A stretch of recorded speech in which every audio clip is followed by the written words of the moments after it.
Hey, everybody. I'm Dr. Brenda, sociologist, speaker, financial coach, adventurer, RVer.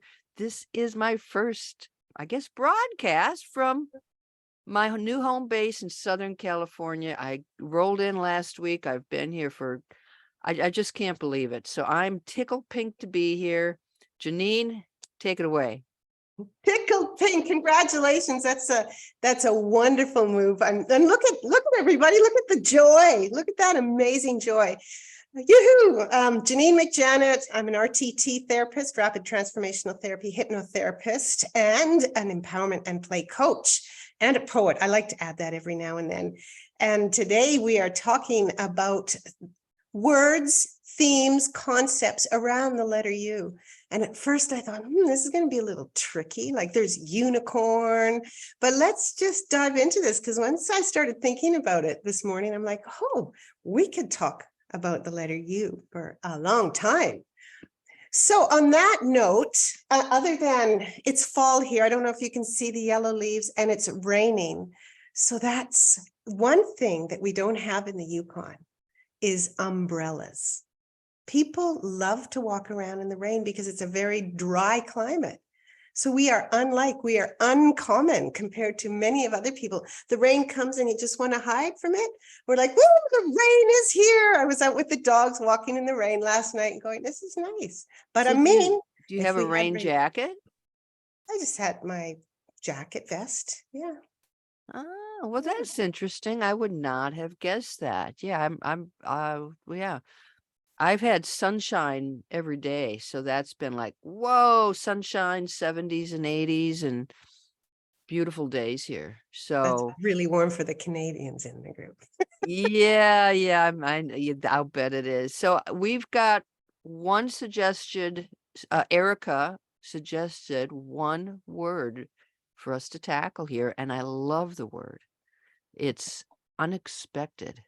Oh, Unexpected. the unexpected. And that can go any way you want. But when she wrote that, my first thought was my life since I left my career, since my career ended, is a life of unexpected adventures, unexpected joys, unexpected challenges, and unexpected frickin' happiness, Janine. I mean, I don't even know.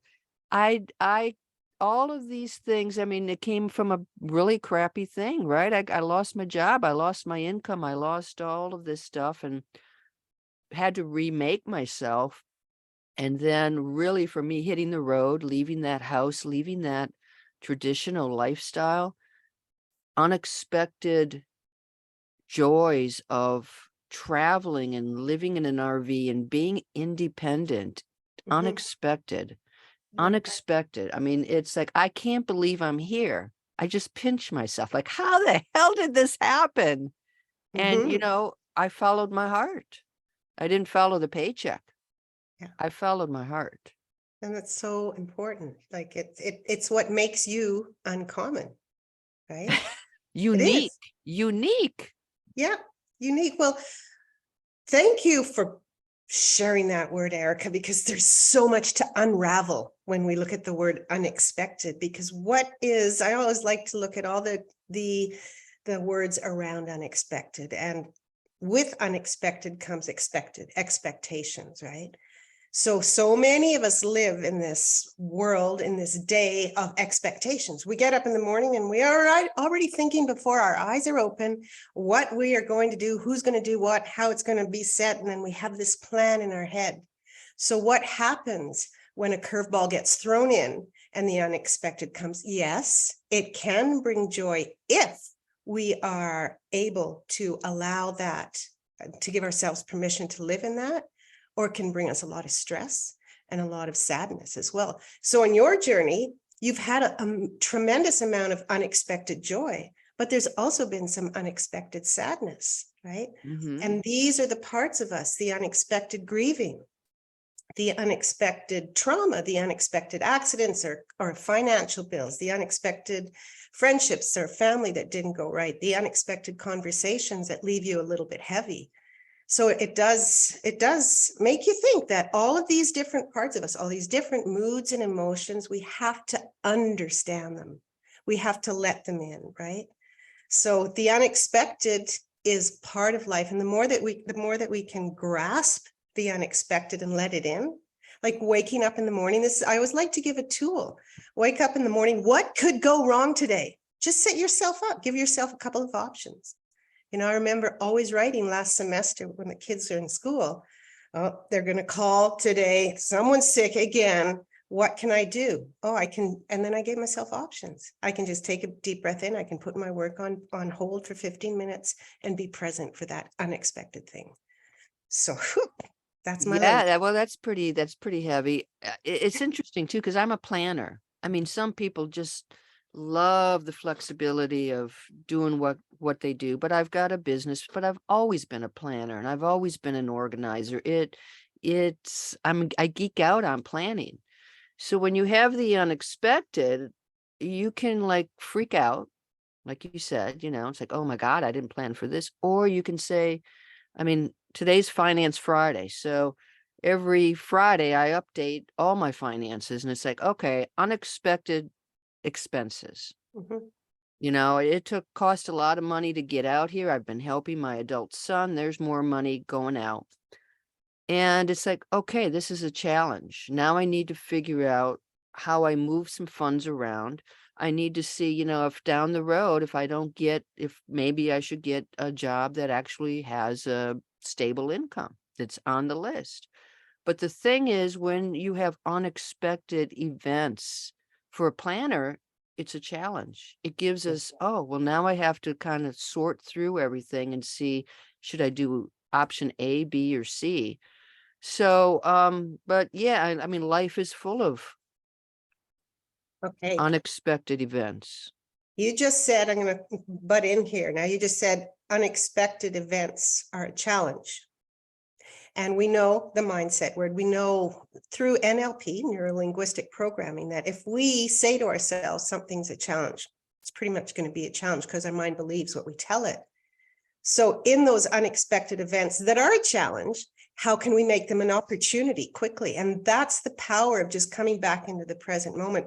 This thing that happened, it's going to be hard, right? So how can I make it something that I can learn from, like, immediately? The difference, I think, between stress, like real stress and anxiety, is that we live in that state of, oh, how can I deal with this hard thing, whether it's in the past or in the future? And if we can just shorten it down from, sometimes, it'll take a day or a week or a month or years to still have this heavy burden on. So how can we unburden ourselves? Lots of unwords, right? Yeah. Unburden ourselves by just relieving that and making it a short area. Okay, this thing has happened. My body is reacting. My mind is telling me things. How can I just go bigger picture, universal picture? How can I be that, seeing what's going on with all the different parts and accept it? Ultimately, we want to accept all of these different parts of us, right? And let them in and just say, hey, what is going on here? And that's so much to do, Erica, with the unexpected, because we're going to be up against unexpected things for the rest of our lives. And what would it take to shift it, right? Yeah. You And just shift the server. well, it's, neither of us got here overnight. I mean, we've done a lot of internal work. And so for me, I knew I was really bitter when that career ended and I felt screwed over in so many ways. Mhm. I felt bitter and I knew it. And I knew I had to get past that because it was only hurting myself. And that's the thing with a lot of these emotions that we have, whether it's anger, or frustration, or disappointment, it's really an internal thing. I mean, we think we're angry at somebody else, but it's like it impacts us more than it impacts the other person. Yeah. And that's where we have to kind of reconcile and live with this. So, I let my emotions just do what they wanted to do, but being aware of them was the key. And then, 6 months later, I was like, hey, all right, I'm at peace now. I'm at peace with where I am and where I'm going, and I'm excited about it. Unambiguous Mhm. excitement. Yeah, ambiguous. But it took you 6 months to find that peace, right? Yes, I mean, it took at least, I mean, it took longer than that to get over the bitterness. Yeah. It took at least a year to get over bitterness. And you made a good comment. You made a good point that awareness is like the first part of it. Like, I'm aware of this feeling, I'm going to just live in it, and there's nothing wrong with that. But if it becomes an unhealthy emotion that you're carrying around that is actually affecting your ability to live a fulfilled life, right? Or it impacts your relationships, that's when you have to pull back and go, okay, I'm aware of this thing that's happening. Like, I was a bitch for most of my life. I was aware of it, but I didn't do anything about it. And now I'm really understanding the root cause of why I was triggered by certain things, by maybe too much chaos or too much noise or too much people. So let's back up. So you really say that. You really say that you were a bitch most of your life. I have been a great bitch. I So have. give examples. I mean, I mean, I've not, I mean, you and I have known each other for several years, and I've not really, I just can't No. imagine you being that way. Well, I try not to show my bitchiness in public, and I try not to show my bitchiness with my friends. And it's very, very common to be able to, shed your feelings of unworthiness in and amongst the family that is closest to you. You take a look at our family and my family that I grew up in, totally dysfunctional, blah, blah, blah, chaos everywhere. So I'm like, I'm aware of that. And now my family's growing, and I'm all of a sudden my mother. And I'm like, oh, she was a bitch. Now I'm a bitch. And then my daughter just last week was having and was being quite angry. And she goes, it's not fair. I'm just like you. And I was like, whoa, this is the generational thing. Nobody is perfect. But if we can be aware of it and understand it, and then really the next step with that curiosity is, do you want to change it? And if you want to change a pattern, if you want to change your behavior, then there's deeper work in understanding what the root cause is and connecting it to your behavior. That's what we do in RTT therapy with hypnotherapy, is connecting that. Oh, I'm like this. I don't want to be like this. Why am I like this? How can I change from being like this? And how can I get the support to do that? And it's all about being vulnerable. Yeah. Next week, though. Yeah. Oh, V's good too. A U word that I want us to discuss is unconditional, because when we Ooh. think of unconditional, it's unconditional love. So, I have a child who is in the homeless shelter in Flagstaff, Arizona, and it's really a result of his bad habits, his messiness, his inability or inability to, take care of himself. I have unconditional love and support for him, but we have to allow those kids, those children of ours, to make their own mistakes, to grow from them, because there are too many parents who are helicopter parents and who come in and fix things. And I realize I can't fix this for him. I can support, I can let him know that he has my unconditional love, but he knows it is his responsibility and that these are the consequences. So how do you, as a parent, you try to balance that out? Because our kids, just like we were, children are manipulative. Oh, They yeah. know, they Yeah. know how to, like, what is going to get on your nerves the most, right? And they're going to do it. They're just waiting for our responses, and we're trying to, I mean, I got caught in this. I spent 4 days with my kid, and oh, Ah, and no. we were in the same kind of flurry of Yeah, we parent child. were. Yeah. But it's interesting because you just said two things. You said they're manipulative. And I just found out just the day before yesterday, my 17-year-old goes, I'm manipulative. So they know it. They know it. And when you said, I can't fix it for them, that's our maternal instinct to a degree. That's our familial instinct, but instinct. But do we really want to fix it? And that comes back to the awareness of our patterns. I'm a fixer. I'm a fixer. I'm a rescuer. And people pleasers are like that. I want to fix this. I want to rescue. I want to make harmony. I want to keep balance. And I'm going to plan it out. Therefore, if the unexpected come, it's not going to work out. You're going to see the bitch come out, because this is my idea of what it should be like, should-itis, right? Yeah. It's yeah, I lost my train of thought. I was like, oh, you said something really good there. What was it? Take a deep breath in. It will Yeah, come. it's okay. I got it now. I think for me, and I don't know for you, but you can speak on your own behalf. But what helps me is knowing that I've had a challenging, strange journey myself. And I am where I am today because of all those things, a lot of crappy things that were part of my earlier life. I mean, poverty and unemployment and, really homelessness and being on the edge of, just really being on the edge of suicide at some point in my life. And all of those things got me to where I am today. And our children, we hope that they will stay healthy and will not harm themselves and will move forward, but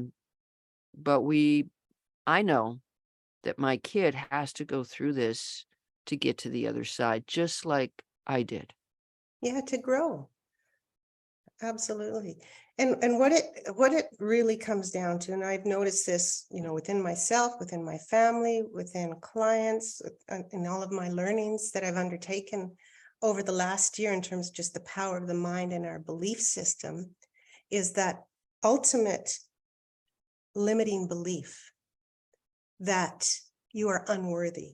And it takes some time to dig down to that. But a lot of these patterns, a lot of this behavior, a lot of that bitchiness are grown from the roots of unworthiness, because we come into this world absolutely worthy, full of it. Everything is great. Listen to me. I'm hungry. I'm going to cry. I'm going to I want your attention, all of the things.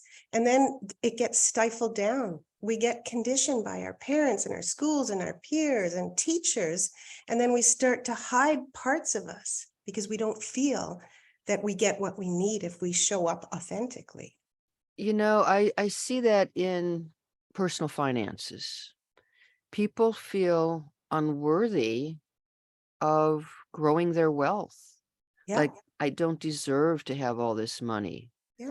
And it is a real limiting belief that, and I tend to associate it with, I've got these 4 personality types, and I'm working on a speech right now. So the 4 personality types are front and center.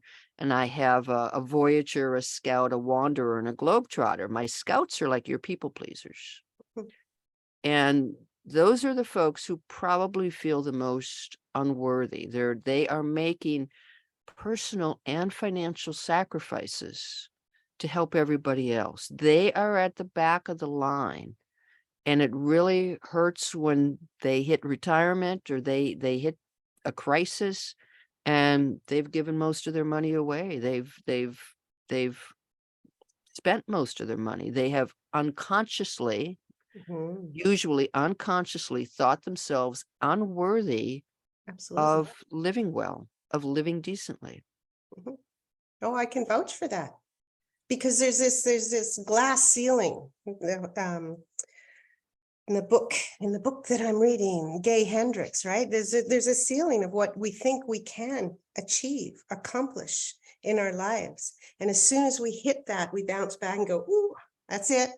So how can we grow? How can we bash through that ceiling and bring worthiness onto us? Because we're all born with it, but we lose it. And we lose it in childhood because we need to be loved, protected, secure, and safe. And then we keep that attitude growing up, realizing or thinking unconsciously that, oh, we need to behave like this in order to get what we need. But we don't. And that's the understanding. Yes, this behavior, this pattern, this belief served me well when I was young, but it doesn't serve me well now. And it's really takes digging down to the subconscious, the unconscious, and just putting those pieces together like a giant puzzle and allowing ourselves to be free. We'll always have that inner child inside of us. We'll always, that's us. You know, we just don't grow and leave who we were. We are who we were, right? That we are the sum. It's interesting because there's often some type of precipitating event. You know, we go along our lives. So like you say, you know, I was a bitch. And so it's like, what what was the precipitating event that said, you know what, I don't want to be like this anymore? Oh, yeah. I mean, that I'm asking you that question. I don't know if Triggers. you Yeah. Okay. So I've got a great example. Anxiety was a big part of my life. So I covered up a lot of my feelings. My childhood was a bit like everyone's. There's stress and trauma and dysfunction, and all the things that came with it. I covered it up. I was not vulnerable with myself. I was not vulnerable with anyone. Didn't need anyone. When I found my dad dead on his bed when I was 24, it was like, oh, shit, eh? Nothing really, nobody talked to me about it. And it just sort of stayed in and stayed in. So triggers accumulate that way. So in terms of being a bitch, when I had children and I was tired, I had these expectations of what, you know, blah, blah, blah, all of these things. And when something didn't go as planned, when something did come in unexpected, I would get I would just become completely reactive and the nervous system fried. And I would go to either fight or flight, and sometimes both of them, and freeze. I had them all whirling around. My whole amygdala, the fear center in the brain was just lit up and it closed off the prefrontal cortex. That's stuff I'm learning now. And I was just reacting. And so I would react to keep me safe. And that would sometimes mean creating chaos. And I'm being vulnerable here, creating chaos so I could run away and blame it on someone. Like not many people can admit to that, but a lot of people, it's common. It's not uncommon that we create a scene so that we feel safe. so That's when the bitchiness came out. and you're not the same person anymore. Undo it. That's a good one. How did you, I mean, was there some moment where you said, you know what, I understand what's going on and I want to change. Understanding. That's the key. It was not being happy a lot of the time. It was not having the support. It was not having the connection. It was not being able to be heard or be listened to, right? It wasn't having a safe place. All of these things came up, right? And it was just me using the curiosity. Life has got to be better. I'm sitting in this job for 28 years, looking at the window and there's that damn raven again. That's where I learned to do my raven calls, right? There's a raven, woohoo. And it was just boring. It was just boring. So breaking free from the corporate. Okay. So that was that was a huge change for me too. But Yeah, the awareness, right? That yeah, came to yeah, you, and then the intention to make my life better because yeah, it's so short. yeah. Well, We I think feel we've like, got forever. Hey, Dr. Brenda, we think we have forever. Oh, I'll go do that next year. I'll do that the year after. Kaput. You know, one of yeah, the ladies that my daughter's works with, she had less than 2 weeks notice and she left the planet with cancer. Boom. yeah, yeah. It's you know, we put up walls. I put up walls. I mean, so I feel like most of my life I was emotionally stunted. And part of it was to protect what I thought was to protect myself. And I remember, and you know, when I lived in poverty, I mean, I felt like I had to have everything together. I couldn't let people see how miserable I was. I kept all those emotions inside. And even after I emerged and began to build a career, I kept people at a distance because my heart, I thought you know, I can't afford someone to break my heart. Mm. And for me, I remember this because I moved to Williamsburg, Virginia to take a job.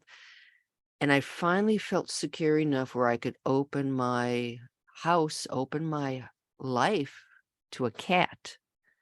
Mhm. And so I adopted this cat, Smoke. And I remember going to the office like the next day, and my good friend and colleagues like, what's with you? You know, it was such a overnight transformation for me that I finally let something into my heart.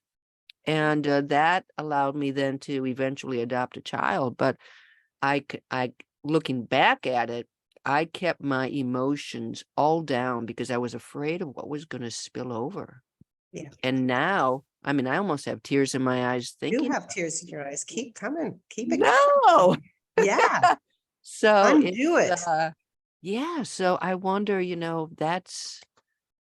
that's maybe part of the process for a lot of us, is just allowing our heart to sing, but also the possibility that it might be broken. Yeah. Yeah. Thank you so much. That's going to help so many people. Just expressing that. See, there's something, there's a moment there, right? And I want to hold this moment for you because it's pretty valuable to recognize that you said emotionally stunted. We keep everything in, and it affects all of our relationships. And once we open up that vault, and fear is underlying everything. Fear of being judged, fear of being rejected, fear of being abandoned, fear of being hurt again. All of the fears are there. And underneath, right underneath that, is this feeling of unworthiness. It's a belief that we're unworthy to do because we might not get what we need. So just opening up and playing vulnerable and expressing ourselves, regardless of the expectation, not meeting that expectation.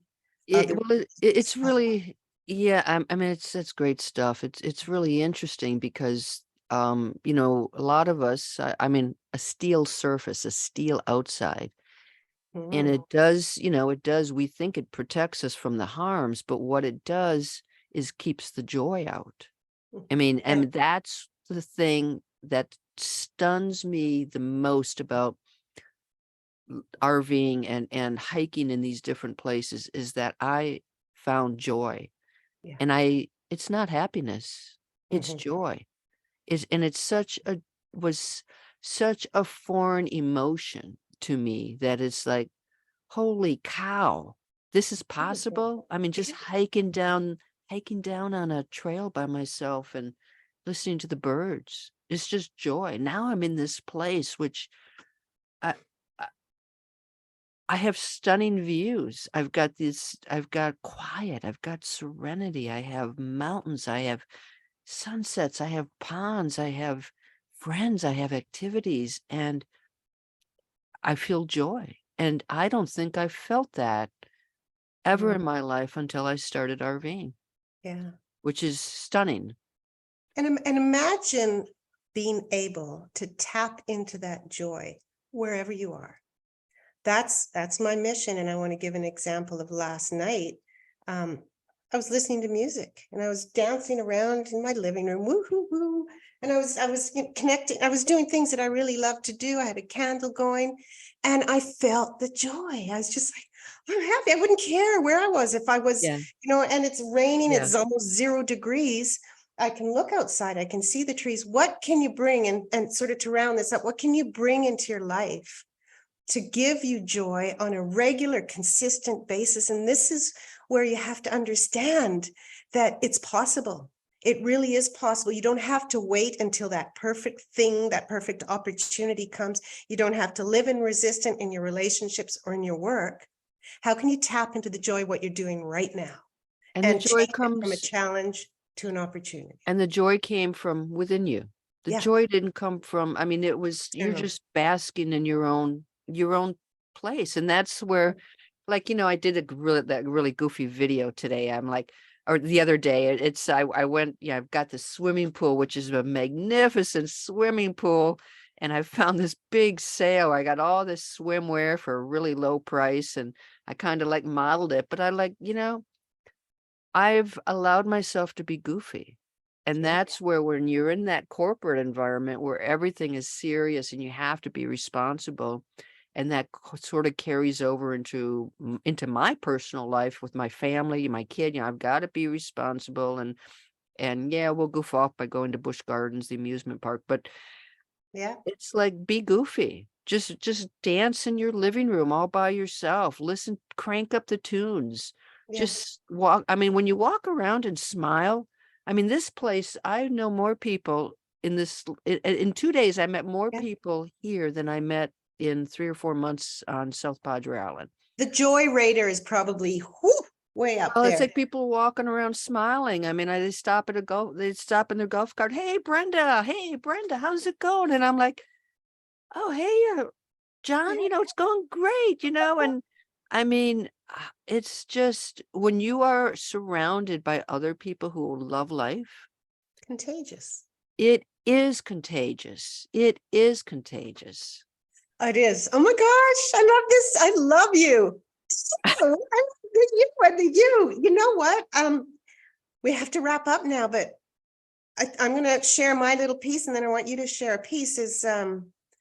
I think for all of us listening, how can we become more uncommon by breaking through the barrier of what others expect of us, by dropping down our own expectations, by becoming unafraid, by becoming, undefined in terms of what the whole world expects of us, unfolding ourselves, our vulnerability, and just ripping the mask off, uncovering and being used. So be uncommon.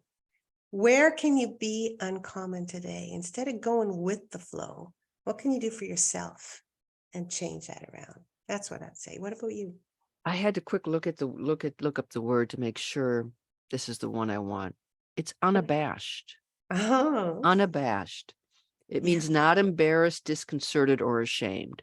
right. Have unabashed joy and Unabashed, uncommon joy.